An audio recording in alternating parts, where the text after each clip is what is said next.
Hello, welcome to the Hoop Collective. We talk about the NBA, which we are doing with Tim Bontemps joining us from Toronto, Ontario, Canada. Hello, guys. Hello. And Band McMahon is joining us from Salt Lake City, home of the Utah Jazz, out there for the playoffs. Howdy, partners. So we're in the thick of the first round right now, and all of us have gray hair, and all of us are, getting a little long in the tooth. We've seen some playoff series now, and the first round is always, it feels different than the rest of the rounds. Number one, it takes forever. You're on the road, if you're just days and days and days on end, and we see some duds and we see some great series. And so that's what will probably happen this year.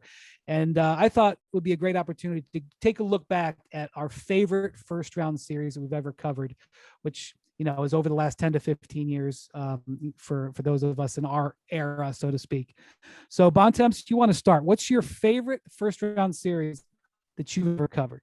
So I have two, and they were the first two years I covered the league. I was covering the Brooklyn Nets. And in the 2012-13 season, the Nets played the Chicago Bulls in the first round, and the series went 7 games. Derrick Rose didn't play that year because of his knee injury, and the Nets went down 3-1 in the series after Nate Robinson, playing for Tibbs, had an absolutely bonkers game 4. Game went, I think, to triple overtime. It was It was a noon. It was a start. Saturday afternoon. It was a Saturday afternoon, noon start in Chicago, and we all had a flight at 7:45 out of, I think, O'Hare, and we all barely made the flight. The game took so long, and post game took so long. We had to rush over there to get out of there. But we got the flight. We got home. The Nets win games 5 and 6. Luol Deng had the spinal tap thing that went wrong in that series. Oh my gosh. And the Bulls were the walking wounded. Joakim Noah was playing on one leg, and they get to game 7 in Brooklyn, chance to close it out up from being down 3-1. Only a handful of teams ever done it. And Joakim Noah comes into Brooklyn, just rips the Nets' hearts out, wins that series. And ultimately, the way that series went is the reason why the Nets went all in on the big trade with the Celtics to get Paul Pierce, to get Kevin Garnett, and totally rechange their team because they didn't think they had enough heart and defense and determination in that series. Now, fast forward a year later, the Nets are up here in Toronto playing the Raptors. Game 1 of that series, if you'll remember, was the infamous Bleep Brooklyn game when Masai Ujiri went out to what was then like the nascent beginnings of Jurassic Park and yelled that. Another Saturday afternoon game. And Jim LeBombard, now with the league, then with the Raptors, came around at the end of the second quarter. Was like, oh, guys, Masai's going to have a little chat with everybody at halftime. And so we all went downstairs at halftime, and Masai had to apologize for cursing about Brooklyn, though he didn't really apologize for much. And the papers up here were killing Paul Pierce, calling him a dinosaur. And then Paul Pierce ended up hitting the shot to win the series in game 7 and knock the Raptors out. But 2 epic 7-game series, a lot of drama, a lot of controversy all around. And they were both super fun series to cover from start to finish. McMahon, what about you? I mentioned one to you today when we were discussing this, and another one has popped into mind. We are changing in midstream. All right. They're both matched. So the one that I mentioned to you today, probably just the best, most competitive first round series that I covered. It ended up being the toughest series for the 2014 Spurs championship run, and it was against a pretty good Mavs team, but not a contender, nothing special. But the Mavericks that Vince somehow shot managed. Burned into my mind, McMahon. Yep. The Mavericks managed to push the Spurs to 7 games in that series. Monte Ellis, who has nothing good to say about me, and the feeling is mutual, had a spectacular series.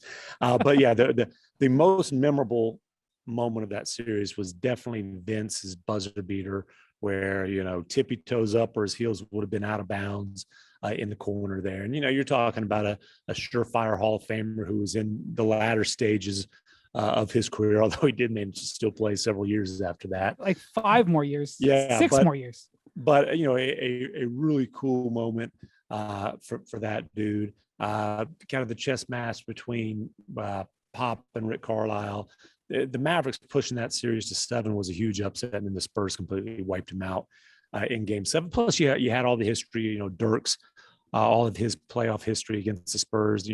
All the Dirk Duncan battles over the years. Going back into the very early stages of their career. One of Dirk's great playoff moments was a Game 7 win in San Antonio in the 06 West Finals, where it was the and one drive where Ginobili for some reason fouled him. They sent it in overtime. He kind of took over from there. So a lot of cool history between those teams. Cuban, I forgot what year it was, but Cuban referring to the Riverwalk as that muddy ass thing they call the Riverwalk or whatever it was. So that was a fun one. One that was not fun from the Mavericks perspective whatsoever, but was certainly interesting, was when those We Believe Warriors. Oh yeah, the 8 seed We Believe. And, you covered that series? I actually did not travel. This is when I was first getting started helping out the morning news on the Mavs. I was going to, because remember that was the 67 win Mavs. So it was the year after they went to the finals. They won 67. So we're going to travel you, but budget's a little tight here at the morning news. We'll start traveling you in the second round. The second round never happened because remember that Dirk press conference, that sad press conference when he won the MVP. Yeah, God. There was that, and Nelly just had the Mavericks number. And if you remember, late in the season, Avery decided, hey, we're going to kick our feet up. We're going to let our guys get some rest, knowing okay, the Warriors have had our number all year, but that's fluke. That doesn't matter. And it was, I forgot the exact scenario, but basically if the Mavericks would have won a game, I think they might have even been playing the Warriors. Yeah, no, they were playing the Warriors. Yeah, they let the Warriors win a game. If they had beaten them, they would have knocked the Warriors out of the playoffs. Right. Yeah. And everyone's like, we don't care. They'll see our full team in round one. And then Nelly was just like, okay, be careful what you wish for. But that We Believe Warriors team was so fun. I mean, they gave the Mavs all the smoke. They had Steven Jackson, they had Matt Barnes. Those guys gave Dirk fits. Barron. It's funny. Yeah, Baron Davis is phenomenal in that series. But when you think about Dirk, what's the first thing you think of? What's the first shot you think of? That one-legger. That was not part. That was not part of Dirk's game at that point. That's why Matt Barnes and Steven Jackson at 6'8" could give him so much fits. He developed that. Kind of as it's like when LeBron was able to develop his game after the 2011 disappointment. These greats kind of add stuff to their game as flaws are exposed. Got to fight through stuff. That flaw was exposed in that series, and then there was Dirk, and he doesn't even remember. He doesn't remember. Did he throw a chair? Did he throw a trash can? I know what this is. Yeah, and they've got it over the Chase Center now. They cut out so Dirk launched. Wait, they replicated that? The Chase Center? Hold on. Wait a minute. You guys are going too fast. Too fast. Slow down. The Mavericks lose game 6. It's game 6, right? Yeah, and Dirk was like 2 of 13 or just something. It was just the most miserable time in his career. In the hallway, and it's like a real tall bay 30 feet up. Locker room. 30 feet up. Yeah. I don't know about and 30, Dirk, but it was pretty high. Whatever. Way high. And Dirk, I highly doubt it was a chair. The lore is a trash can. Yeah. So he flung a trash can at least 15 to 18 feet up on the wall, and it dented. It was a hole. It was a hole. Okay, whatever. It was a hole that looked like the Patriots logo. And the Warriors covered it with plexiglass and hung the We Believe shirt that they gave to the fans next to it. And there it was for another 12 years, hanging over where the visitors' locker room. Well, and you know what else was on that plexiglass? And this was after Dirk had won a championship, after he had kind of, it still stung, but he had that championship ring to, eliminate any discussion about whether he was, the caliber of legend that he is. They raised Dirk up there during one of the Mavericks visits. He signed it in Sharpie. How did he get up there? Who's raising Dirk? No, they asked him, "Hey, do you mind?" No, I don't know if they put him on like a little, but they lifted him up there. That it was like they put him on like a little platform or whatever. I want one the of backstory. But no, he got up there and he signed it, and it's autographed. The Okay, plexiglass over the hole is autographed. also that's new information to me that they moved it over to the Chase Center. They cut it out and moved it over. That's new information to me. Well, now I couldn't tell you exactly where it is, but the great Raymond Ritter, Raymond's not passing up an opportunity. All right, to I'll definitely that check kind that out. of Warriors history. The real question about that series, McMahon, is where does Nelly rank beating Cuban in that series on his list of accomplishments as a guy who's made the Hall of Fame and won championships? Is that at the top of the list? I bet you he enjoyed that one more than when he broke the all-time wins record. I was going to say, I had a feeling. Well, people are still talking about it so many years later.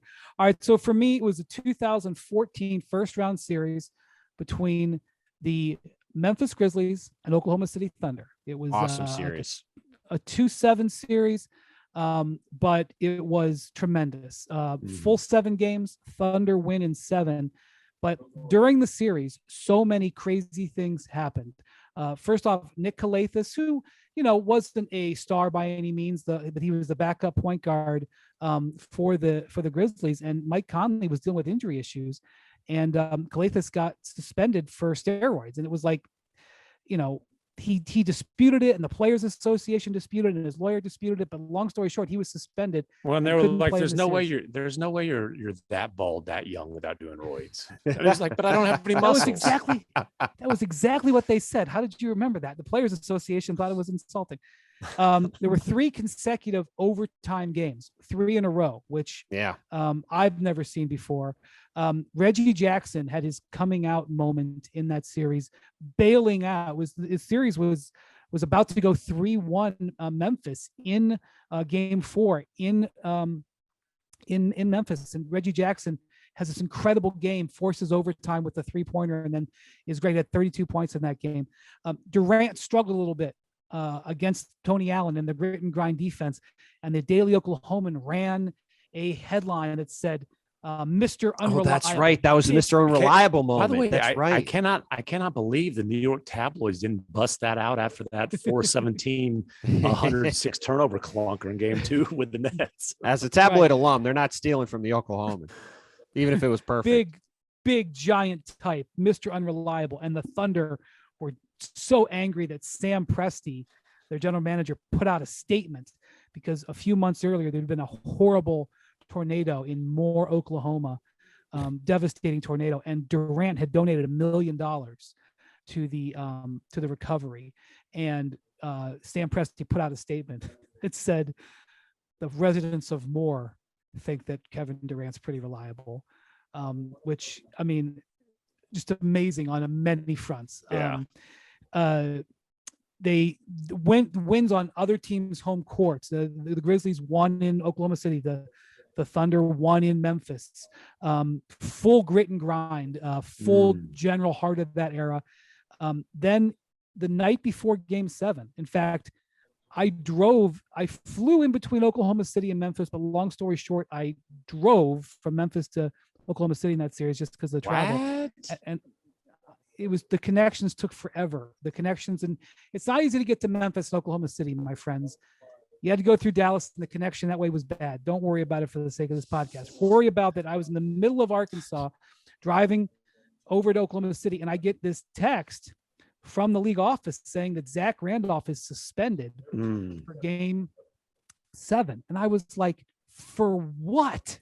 There was no, it came out of the blue. And it turned out that he had this big, giant, unrelenting rookie from Oklahoma City named Steven Adams, who was still, I think, the backup center behind Perk, but just got under people's skin so much.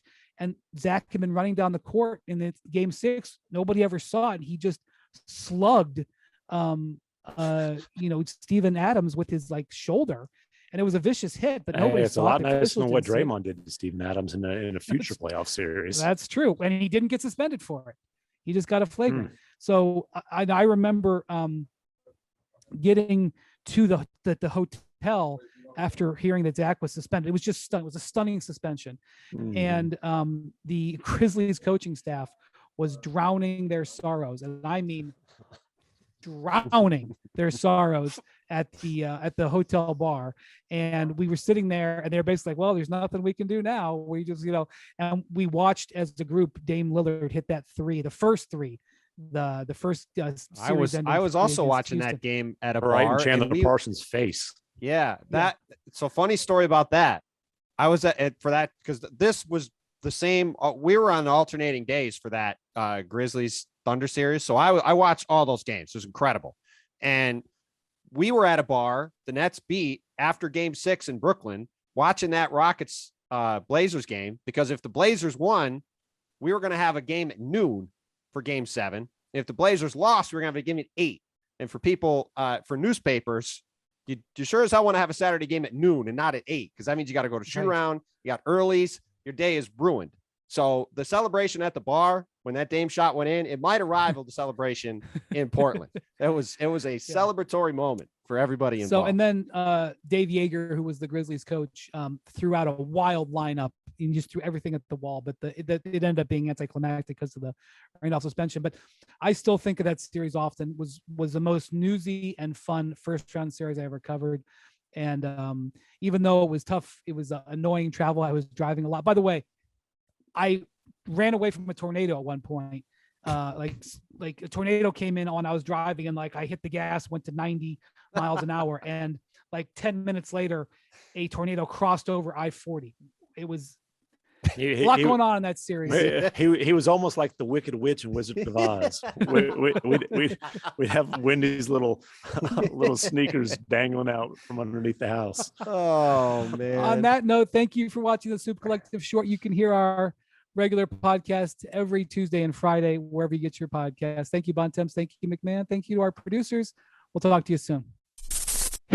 Thanks for watching ESPN on YouTube. For live streaming, sports, and premium content, subscribe to ESPN+.